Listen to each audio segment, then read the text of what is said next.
सह नो भुनक्तु सह वीर्यं करवावहै तेजस्विनावधीतमस्तु मा विद्विषावहै। ओम शांति शांति शांति। वैदिक जीवन पद्धति की इस कक्षा में आप सबका हार्दिक स्वागत है, अभिनंदन है, वंदन है। संतोष हमारे जीवन के सुख का मूल है। इसमें यदि भूल होती है तो हमारा जीवन धूल में मिल जाता है। इसलिए हम कभी भी अपने संतोष से इधर उधर न भटकें, अपने संतोष को धारण करके रखें। कैसी भी परिस्थिति हो, व्यक्ति को सदा पुरुषार्थ युक्त जीवन जी करके हर प्रकार से अपने आप को पुरुषार्थ का प्रतिरूप बना करके उसको अपने जीवन में इतना उत्कर्ष प्राप्त करना चाहिए कि वह इस जीवन को सार्थक कर सके। यदि इस जीवन में हमने संतोष को नहीं जाना, नहीं समझा, तो हमारे जीवन का विनाश हो जाएगा। अर्थात जो सुख का मूल है, यदि उसके स्वरूप को हम नहीं समझते हैं, नहीं जानते हैं, तो सुख कभी मिलता नहीं है।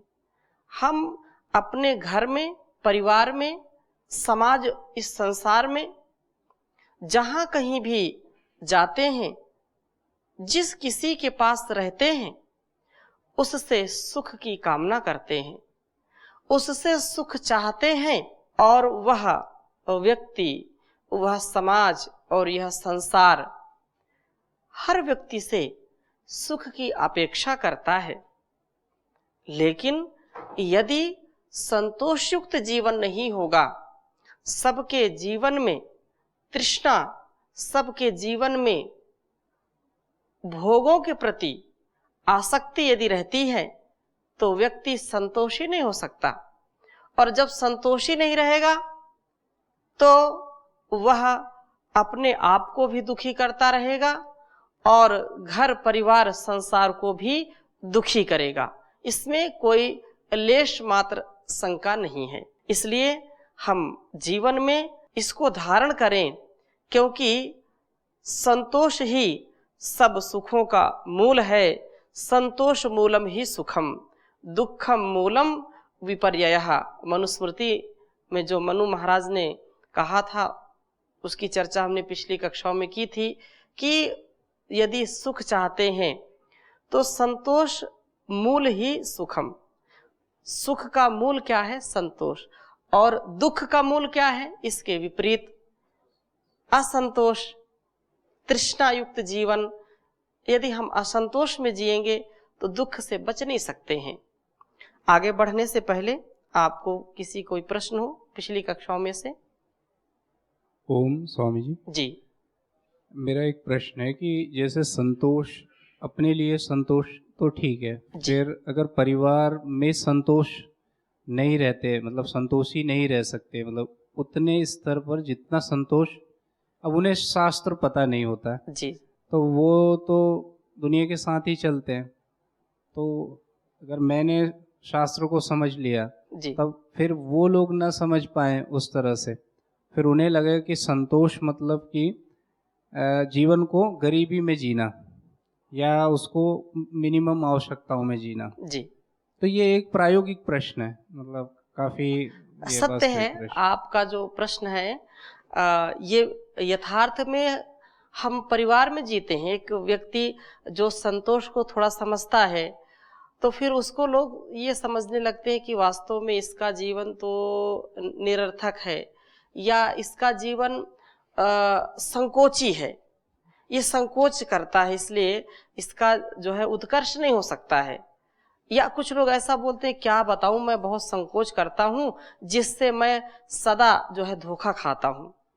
फिर कुछ लोग परिवार में रहते हैं, वो संतोष की परिभाषा को समझते नहीं है। संतोष क्या है, परस्परता क्या है, तत्परता में अपने जीवन को जीना क्या है, इसका जब विवेक नहीं होता है तो विघटन उत्पन्न होने लगता है परिवार में।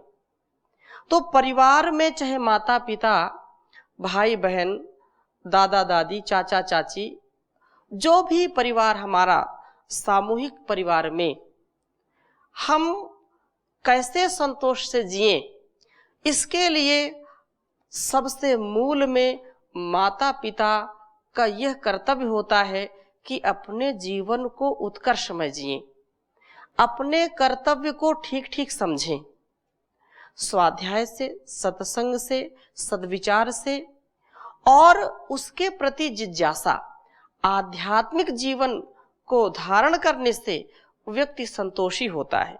और संतोष का तात्पर्य ये कदापि हमको नहीं लेना चाहिए कि हम पुरुषार्थ से जो है हीन हो जाएं, पुरुषार्थ में जी चुराएं, या हम उत्साह में कम हो जाएं, या पौरुष में कमी आ जाए, हमारे वीरता में कमी आ जाए, हमारे धीरता में कमी आ जाए, ऐसा कभी नहीं सोचना चाहिए।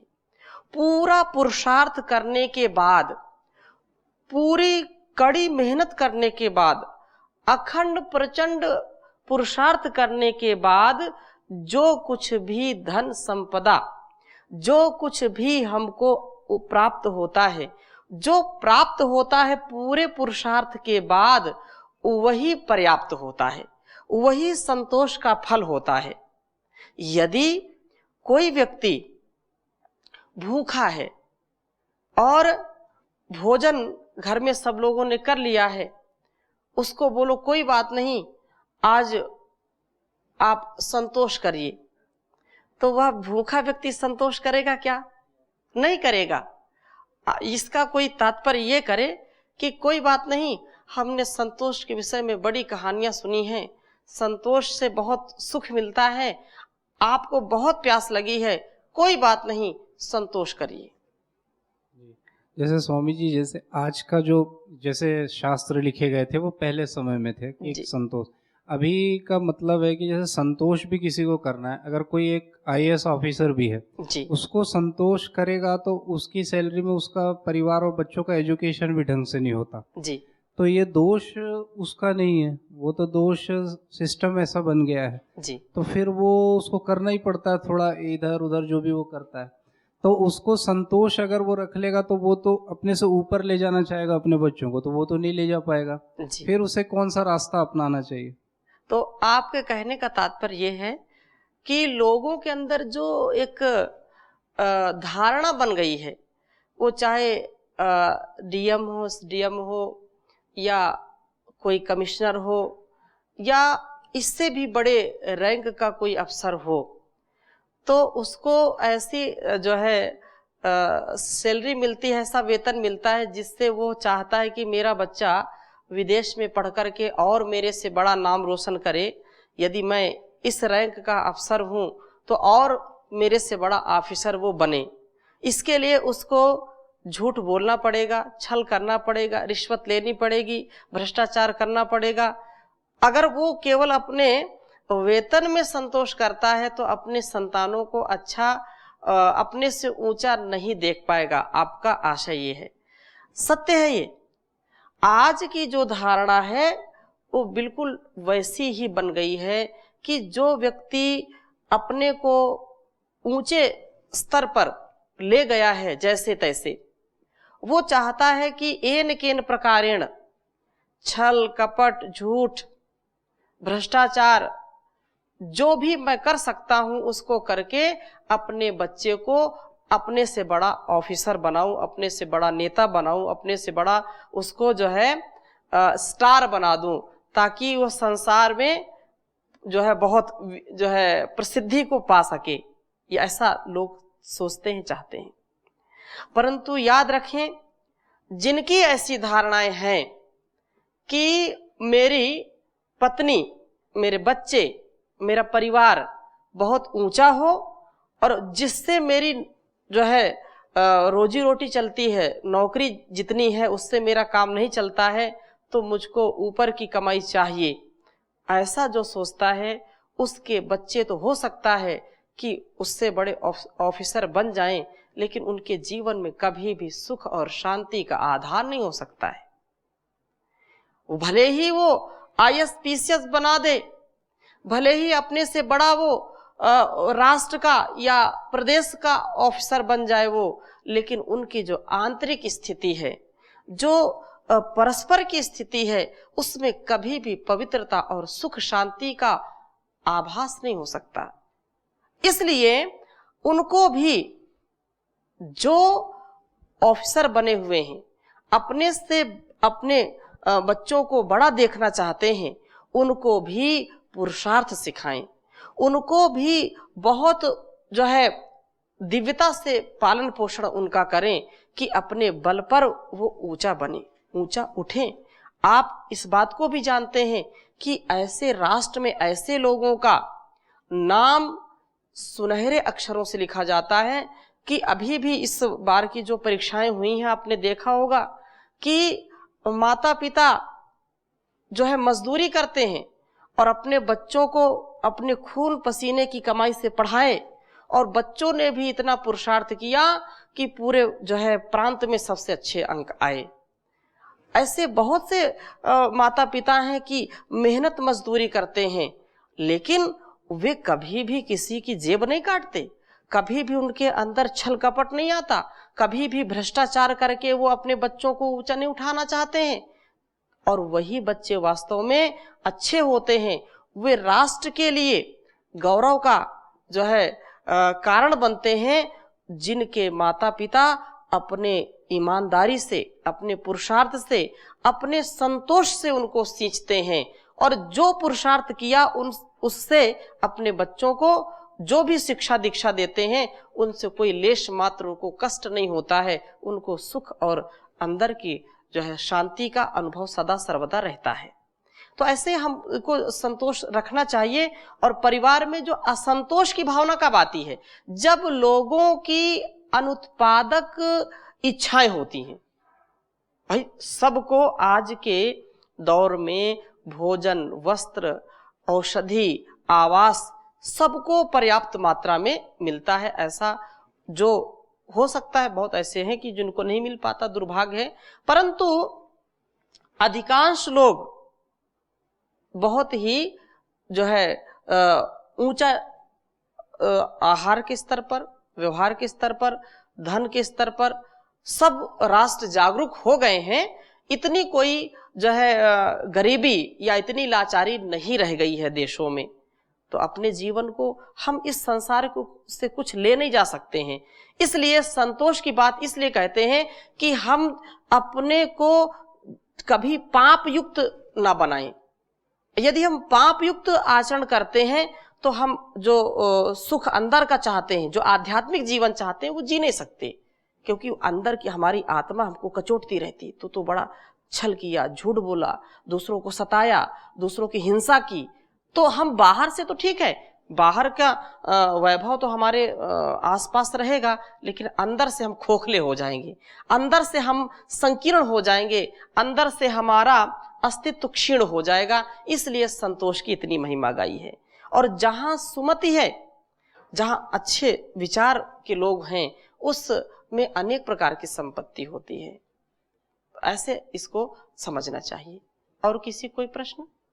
जी स्वामी जी ओम। जी ओम। मेरा प्रश्न है कि संतोष की प्राप्ति के लिए इंद्रिय विजय है ना, इंद्रिय रूप में किस अवस्था में संतोष की प्राप्ति हो सकती है? जैसे इंद्रिय रूप में बहुत ही इच्छा है, जैसे लगाना, खाना, पीना, बैठना, इस रूप में जो इंद्रिय जो विजय कहते हैं, उसके बाद संतोष प्राप्ति है या उससे पहले भी संतोष प्राप्त कर सकते हैं? इंद्रिय के विषय में इंद्रिय विजय मतलब इंद्रिय का जब हम ध्यान रखते हैं, इंद्रिय जित होने के बाद हम पहले तो चाहते हैं कि हमको ये भोग मिले। इंद्रियां चाहती हैं, आंखों ने रूप को देखा तो बार बार देखना चाहती हैं। जीभ ने कोई जो है, रसना ने कोई स्वाद चखा, कोई अच्छा स्वाद है, उसकी आदत बन गई तो बार बार खाना चाहते हैं, नहीं मिलता है तो झगड़ते हैं, या दूसरी की थाली में रखा है तो उसको छीनना चाहते हैं। तो रसना से ही हमारा बिगाड़ शुरू होता है, आंखों से ही हमारा बिगाड़ शुरू होता है, शब्दों को सुनकर के ही बिगाड़ शुरू होता है। और इन पर जब हम नियंत्रण रखते हैं तो संतोष अपने आप हो जाता है।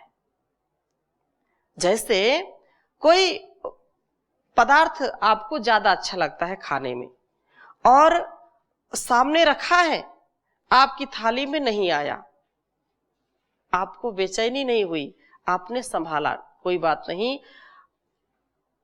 मिलेगा तो ठीक है, नहीं मिलेगा कोई बात नहीं। एक बात हमेशा ध्यान रखें संतोष का पालन करते समय, आपने जो प्रश्न किया है, इंद्रियों के स्तर पर इंद्रियों का हम दमन करें जानपूर्वक, इंद्रियों पर विजय प्राप्त करें, परंतु उन पर एक विशेष जो है कंडीशन लगा करके। कंडीशन क्या है?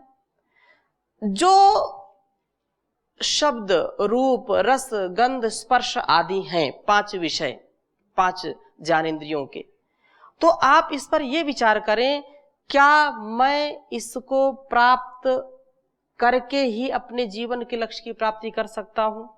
अगर इसको न प्राप्त करूं तो क्या मेरा जीवन चल सकता है या नहीं चल सकता? अगर मैं जो नितांत आवश्यक है, भाई आंखों से हमको देखना है, कहां पर कैसा जो है भूतल है, कहीं गड्ढा तो नहीं है, कहीं कुआं तो नहीं है, कहीं पहाड़ से मैं गिर तो नहीं रहा हूं, इसके लिए आंख की आवश्यकता है। लेकिन आंखों से हम जो आसक्ति, जो रूप है, अच्छे अच्छे रूप को देख करके ही क्या मेरे जीवन की पूर्ति हो सकती है? क्या यदि इस पर मैं आसक्ति न रखूं तो मेरा जीवन चल सकता है कि नहीं? जो भोग है पदार्थ खाने का, यदि मैं उसको न खाऊं तो क्या मेरा जीवन चल नहीं सकता? यदि मैं कानों से इस शब्द को न सुनूं या सुन करके भी उस पर ध्यान न दूं तो क्या मेरा जीवन चल नहीं सकता? क्या यदि मैं अपने इस पूरे अस्तित्व में जिन जिन चीजों से मुझको हानि होती है, मेरे आध्यात्मिक मार्ग में जो बाधक हैं, मेरे धर्म के मार्ग में जो बाधक हैं, यदि उनको मैं सर्वथा सर्वदा सर्वत्र त्याग दूं तो क्या मेरा जीवन चल सकता है या नहीं चल सकता है? और आप विचार करके जब सोचेंगे तो जरूर चलेगा जीवन, तो आपको संतोष अपने आप में हो जाएगा। आपके सामने सब लोगों को भोजन दे दिया, बहुत अच्छा व्यंजन बनाया, सबका 56 प्रकार का व्यंजन है, आपको 50 प्रकार के ही व्यंजन दिए, तो आप विचार करें कि क्या 5 प्रकार के जो व्यंजन दूसरों की थाली में हैं वो मुझको नहीं मिले तो क्या मेरे जो है आहार में या मेरे शारीरिक जो पोषण उसमें कुछ कमी होगी क्या, या मर जाऊंगा क्या इसके बिना मैं? आप विचार करेंगे तो आपको लगा ये तो कुछ नहीं, क्योंकि उससे आपका जीवन चल सकता है। दूसरी बात, हम जिस स्थिति में हैं उस स्थिति में हमेशा इस बात का ध्यान रखें कि मैं यहां पर हूं, मैं बहुत कुछ चाहता हूं, तृष्णा है किसी को, मैं लखपति हूं तो करोड़पति बनना चाहता हूं। करोड़पति बनने के लिए पुरुषार्थ करिए, दिन रात मेहनत करिए, लेकिन चोरी से, छल कपट से, दूसरों का जो है हक मारने से यदि मैं अमीर बनता हूं तो ये मेरे लिए जो है अभिशाप है या वरदान सिद्ध होगा? अगर मैं ऐसा ना करूं तो क्या मेरे जीवन में हानि होगी या लाभ मिलेगा? ऐसा विचार करेंगे तो आप कभी भी छल कपट और पाप युक्त कर्म नहीं करेंगे, उससे बच जाएंगे। और दूसरों का ध्यान रखें, जब हम भोजन करें तो जो भी हमको प्रसाद के रूप में मिला है उसमें संतोष करें। हो सकता है कई आपसे अच्छा खाने वाले हो, लेकिन आप विचार करो कि मुझको ये भोजन जो भी मिला है ऐसे बहुत सारे लोग हैं इस संसार में जिनको ऐसा भोजन भी दुर्लभ है। अब ऐसा विचार करने से आपका दिमाग कभी भी हताशा को प्राप्त नहीं होगा।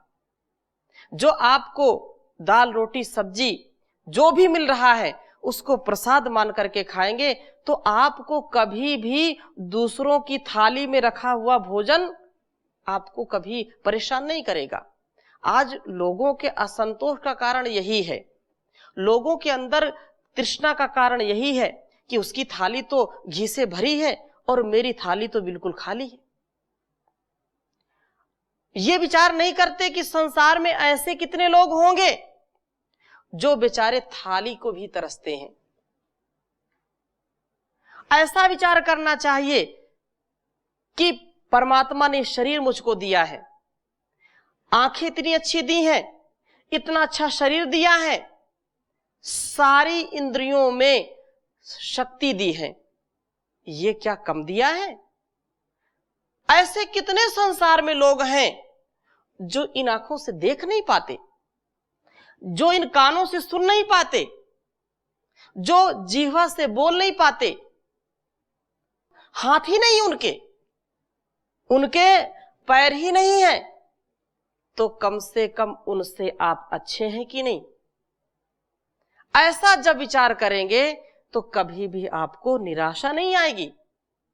और जो व्यक्ति सब कुछ मिलते हुए भी हाय हाय में परेशान है, हाय मुझको ये नहीं मिला, हाय मुझको वो नहीं मिला, भगवान ने ये नहीं दिया, भगवान ने वो नहीं दिया, मैं सबसे लाचार हूं, सबसे बेकार हूं, सबसे गिरा हूं, सबसे पीछे हूं, मुझको कुछ नहीं मिला, ऐसा जो व्यक्ति परेशान रहता है तो जीवन में उसको कभी भी संतोष, कभी भी सुख की प्राप्ति नहीं हो सकती है।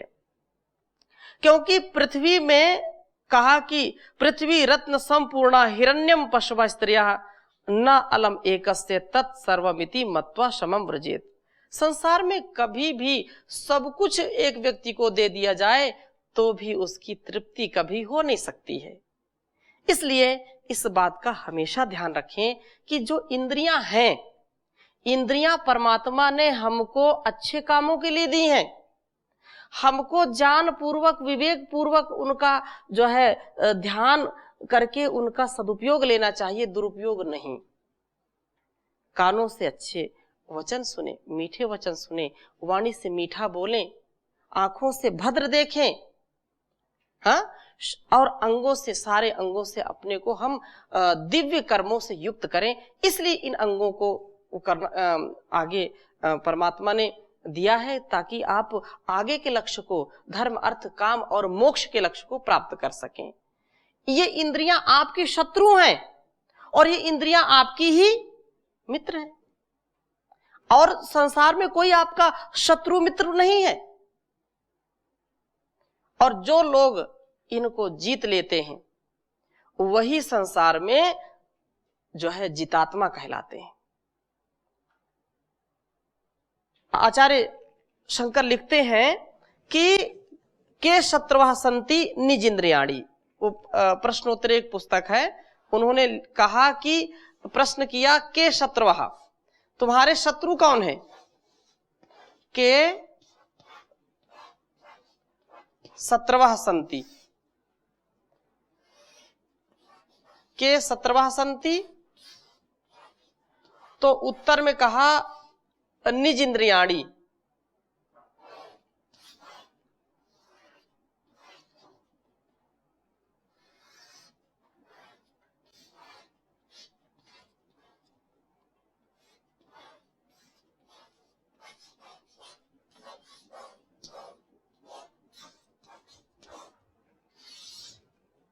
शत्रु क्या है? तुम्हारे शत्रु के शत्रवः सन्ति निजिंद्रियाणि, निज इंद्रियाणि, तुम्हारी स्वयं की इंद्रियां ही तुम्हारी क्या है? निज इंद्रियाणि। और कहा कि तुम्हारे सबसे ज्यादा मित्र कौन है? तो कहा तानेव मित्राणि जितानि यानि, तानेव तानि एव,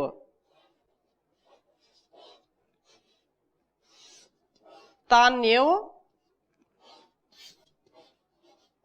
मित्राणि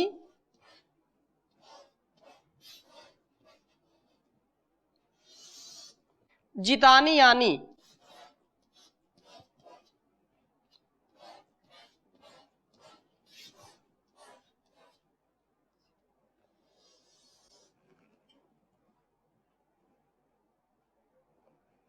तान्येव मित्राणि जितानि यानि।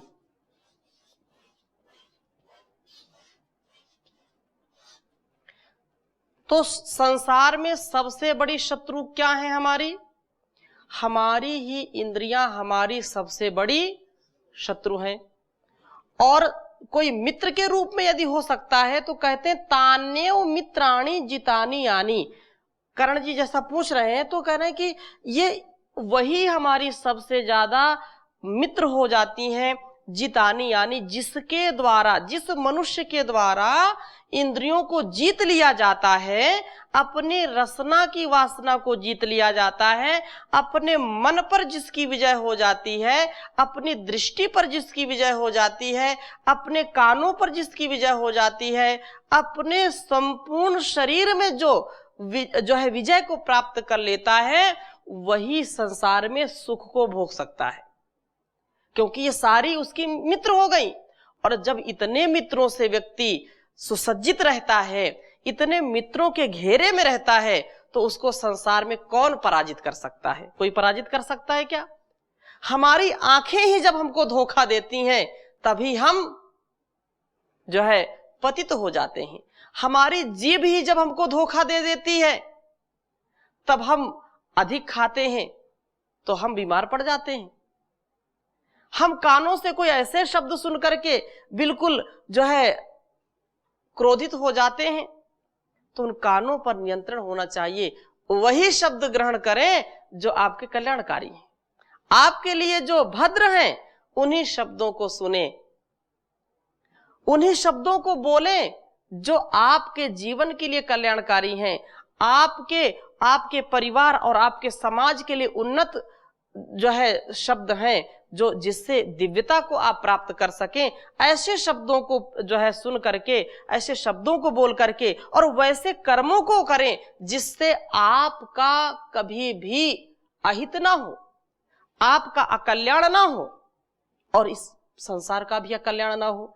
ऐसा जब हम व्यवहार करते हैं तो वास्तव में हमारा जीवन सुख, शांति, आनंद को प्राप्त करने वाला होता है। हर प्रकार से हमको संतोष की प्राप्ति होती है। और जब हमको अपनी इंद्रियों पर ही नियंत्रण नहीं है तो छोटी छोटी बातों में आप देखें व्यक्ति पागल हो जाता है, व्यक्ति परेशान हो जाता है, व्यक्ति आत्महत्या कर लेता है, व्यक्ति दूसरों से नाराज हो जाता है, व्यक्ति दूसरों पर प्रहार कर देता है, व्यक्ति अपने ऊपर प्रहार कर लेता है। अनेक प्रकार से संसार में हम देखते हैं लोग इसके शिकार हो जाते हैं, जीवन बेकार हो जाता है, जीवन तबाह हो जाता है। एक संतोष को यदि हम पकड़ लें, इंद्रियों पर अपना जो है नियंत्रण कर लें, तो हमारा जीवन अच्छा बनेगा। तो आज की कक्षा में यहीं तक, शेष चर्चा हम अगली कक्षा में करेंगे। ओम शांति शांति शांति।